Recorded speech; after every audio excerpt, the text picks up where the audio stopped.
हम्म, चलिए फिर शो की शुरुआत करेंगे। जैसा मैंने कहा, आज वीरोर में रहेंगे आपके साथ आखिरी के 1.5 घंटे। और मार्केट के लिए एक थोड़ा सा ख़राब दिन कहना होगा।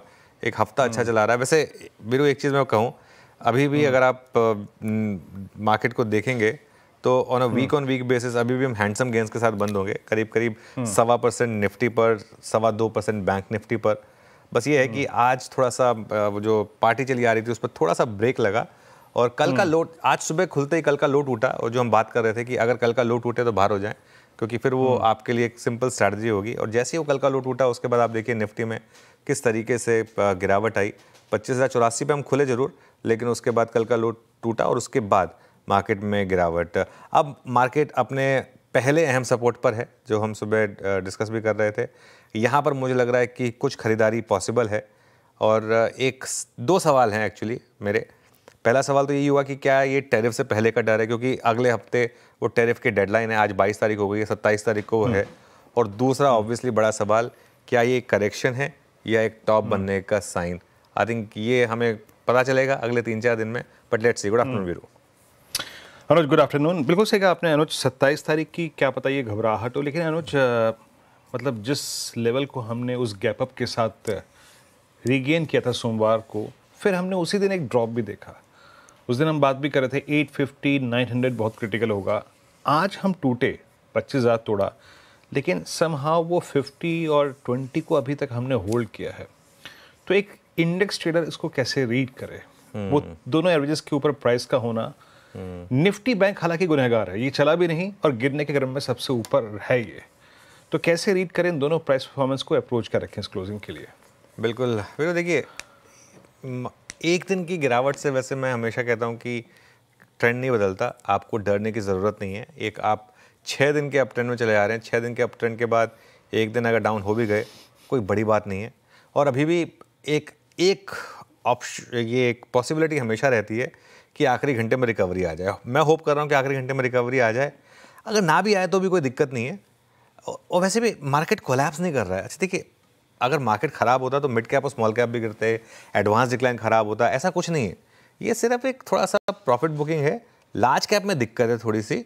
और लार्ज कैप की दिक्कत, जैसा मैं कह रहा हूँ कि थोड़ी सी वीकेंड से पहले की प्रॉफिट बुकिंग हो सकती है, थोड़ी सी एफआई की हो सकता है, सेलिंग वापस रिज्यूम हुई हो।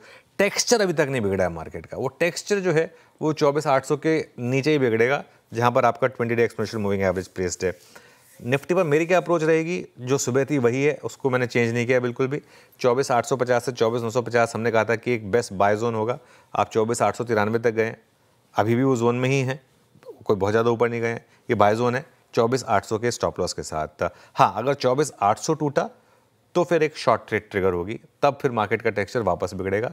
लेकिन तब तक तो अप्रोच जो है और स्ट्रैटेजी जो है वो बाय ऑन डिप्स की जो काम कर रही है वही रहेगी, इसमें कोई चेंज नहीं है।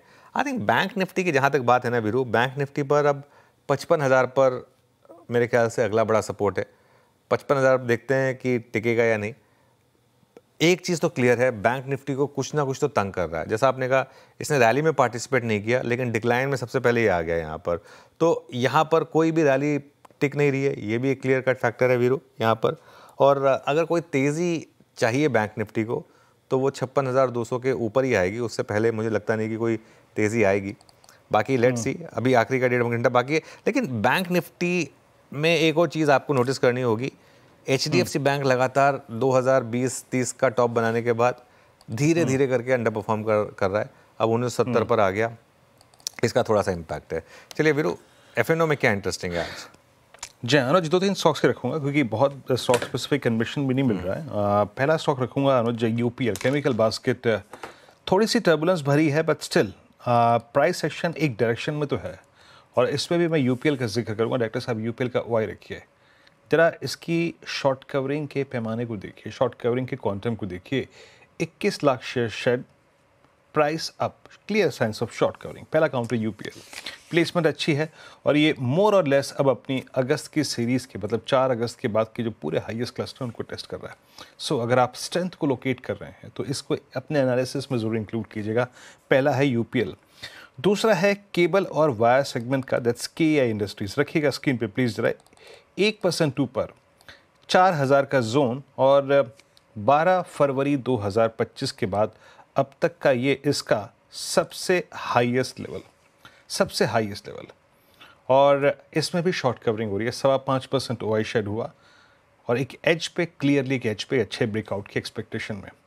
और तीसरा अनुज, जिसको कहते हैं ना प्रत्यक्ष को प्रमाण की ज़रूरत नहीं होती है, ये एक बार पेटीएम को देखें अनुज, 1268 गजब का मूव। और इसने पोस्ट आईपीओ जो कोलैप्स था, देखिए अब आईपीओ के प्राइस को अगर आप पिक्चर से निकाल दें, 1 फरवरी 2022 से लेके अब तक की पूरी ट्रैजेक्टरी को इसने जिस तरीके से काटा, एंड स्पेशली जो ब्रेकआउट हमें इस हफ्ते कंफर्म कर रहा है पिछले हफ्ते के ब्रेकआउट को, बहुत दूर तक इसमें सप्लाई जोन कोई नहीं है, और ओआई पैटर्न भी अच्छा था। तो ये 3 स्टॉक्स, एक हो गया पेटीएम, दूसरा हो गया के इंडस्ट्रीज, और उससे पहले केमिकल बास्केट में यूपीएल। पर अनुज, जब पहले तो एक इंडेक्स पे दोबारा प्रश्न पूछूंगा और उसके बाद एक सेक्टर पे आऊँगा, स्टॉक पे आऊँगा। जब हमें बाइंग करनी है या फिर जब हमें स्ट्रेंथ को लोकेट करना है, क्योंकि हम शॉर्टिंग का थॉट अभी लेके चल रहे हैं, क्या निफ्टी बैंक को कंसिडर करें या फिर इसे छोड़ दें कुछ समय के लिए? अभी ये जब तक एक क्लियर मैसेज ना दे तब तक निफ्टी बैंक को अवॉइड करें, तब तक निफ्टी पे फोकस करें जब तक ये 24,800 की ट्रैजेक्टरी के ऊपर है। बिल्कुल विरूप, निफ्टी पर ही फोकस करें। निफ्टी बैंक, देखिए क्या होता है कि शॉर्ट बहुत कम लोग यहाँ पर कर पाते हैं और बहुत कम लोग शॉर्ट करके पैसा बना पाते हैं इसके लिए, वरना निफ्टी बैंक में तो वैसे भी अगर आप देखें तो एक पिछले 3-4 दिनों में जो ज़्यादा बड़ी ट्रेड रही है वो यही रही है कि इंट्राडे में आप शॉर्ट करें निफ्टी बैंक को।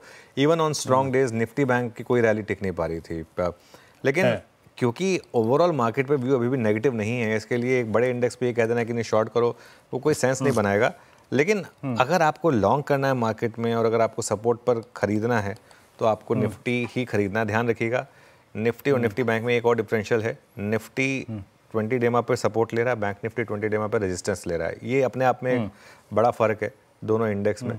तो उस हिसाब से आई थिंक रिलेटिव स्ट्रेंथ के हिसाब से वीरू अभी भी निफ्टी बेटर है वर्सेस निफ्टी बैंक। बस बाय द वे वीरू, आपने जो पेटीएम की बात की थी ना, मैं सच बताऊँ ना, अगर पिछले 15 दिनों की सबसे शानदार ट्रेड रही है तो वो पेटीएम रही है। और आपको याद होगा हमने 1050 1060 पे डिस्कस किया था, खैर पहले भी कई बार डिस्कस करते आए थे, लेकिन ये वाला जो मूव है ना 1050-60 पर, ये सीएनबीसी आवाज़ पर पूरा कैप्चर हुआ है, क्योंकि आपको बिल्कुल बताया गया था कि किस कारण से इसमें तेज़ी आएगी और किस कारण से इस तरह के मूव्स आएंगे। तो खैर इसको लेकर मैं काफ़ी खुश हूँ कि इसमें आई एम श्योर कि लोगों का पैसा बना होगा। लेकिन हाँ, आपके सवाल का जवाब, Nifty is stronger over bank Nifty.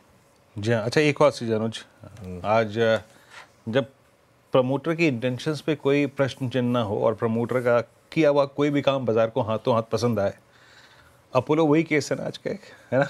बिल्कुल, अपोलो के केस में देखिए आज सुबह जैसे ही वो प्रेस रिलीज आई ना, वो क्लियर हो गया था। अच्छा, अपोलो का आप एक बार जरा चार्ट देखिए 6 महीने का, ये स्टॉक ऑल टाइम हाई पे है। ऐसा नहीं है कि ये कोई मतलब इसमें पोजीशनिंग ऐसी थी, मतलब कुछ ना कुछ तो सेंस मार्केट को होती है, उसके बावजूद ये स्टॉक इतना चला है और शानदार चला है। और हाँ, आज अगर ये वाली स्टेटमेंट नहीं आती कि उसको हम यूज़ करेंगे टू पेयर डाउन डेट, तो आज ये स्टॉक गिरता। लेकिन पहली बात तो ब्लॉक विंडो में हो गया, तो मतलब डिमांड काफ़ी स्ट्रांग थी। उसके बाद जो मैनेजमेंट ने कहा कि हम इस पैसे को प्योरली यूज़ करेंगे डेट कट डाउन करने में, ये अपने आप में बहुत बड़ी बात है वीरू। वरना कोई भी प्रमोटर चाहे तो आराम से थोड़ा सा अपने स्पॉइल्स को एंजॉय कर सकता है, लेकिन वो कंपनी की डेट को कम करना चाह रहे हैं, तो ये भी एक अच्छी चीज़ है। जो अपने प्लेज शेयर उनको छुड़ाना चाह रहे हैं, ये एक अच्छी चीज़ है। तो बिल्कुल फुल मार्क्स टू देम। चलिए आगे बढ़ते हैं वीरू अब, और ट्रेंड